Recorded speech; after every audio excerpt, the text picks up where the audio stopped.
Well, throughout the last 17 years, the MFA program at American University has undergone some changes, allowing it to become one of our nation's competitive painting programs.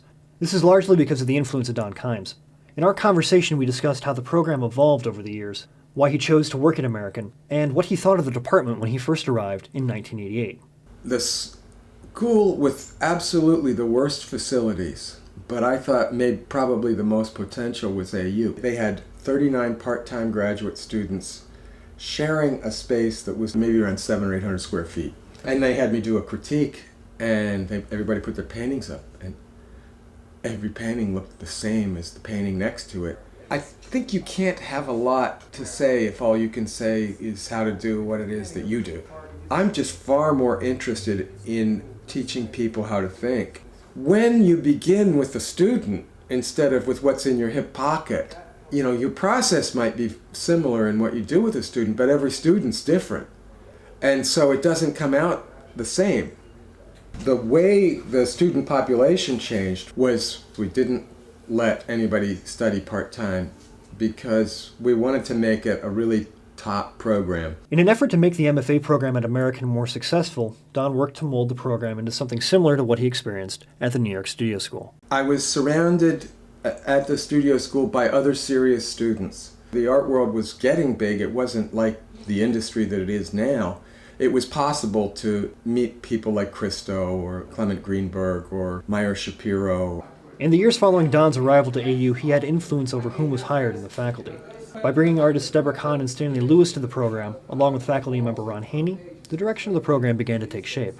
They had some money from visiting artists, and I completely restructured the visiting artist program. I set it up so that the visiting artists would come 2 days at a time, 3 times over the course of a semester, and broke it down into a setup where we would have 8 of those kind of people during the course of a grad student's study. So it would be like having 8 additional faculty members. That did very well right off the bat. We had Wayne Thiebaud, Judy Pfaff, George McNeil, Nathan Oliveira, really good people, really serious artists. Thanks in part to his relationship with Cy Katzen, and a proposal he submitted to AU President Ben Ladner to change Cassell into a flagship building for the arts, Don helped move things forward with the construction of what is now the Katzen Center, along Massachusetts Avenue. I said, we shouldn't be building this building on the back end of the campus. We should be building it right out on Massachusetts Avenue, bringing all the arts together under one roof. The synergies that makes possible are closer to what the reality of my experience in New York had been.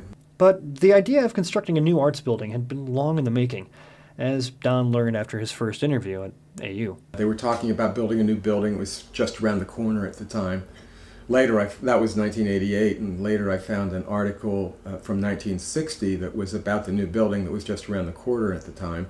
We homesteaded in an old condemned building where the new building is being built right now. We moved it out of that little tiny space and just squatted in a building that was not being used on campus, and they said, okay, you're there, you can have it. It's now 2005, and we're finally moving into the new building. After a sabbatical outside Tota, Italy, Don thought of ways to expand the program so that MFA students could take advantage of the Italian experience. After first developing a summer program in Perugia, the program evolved over the last decade into the only accredited 2-year MFA program in Italy from the United States. It splits its time between Rome and the small town of Corciano outside Perugia.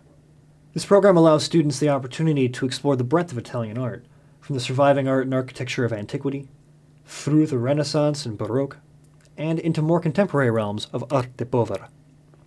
I mean, some people come to art later, but I just never had any idea that I was ever going to do anything else. It never occurred to me. I still wake up wondering what everybody else does.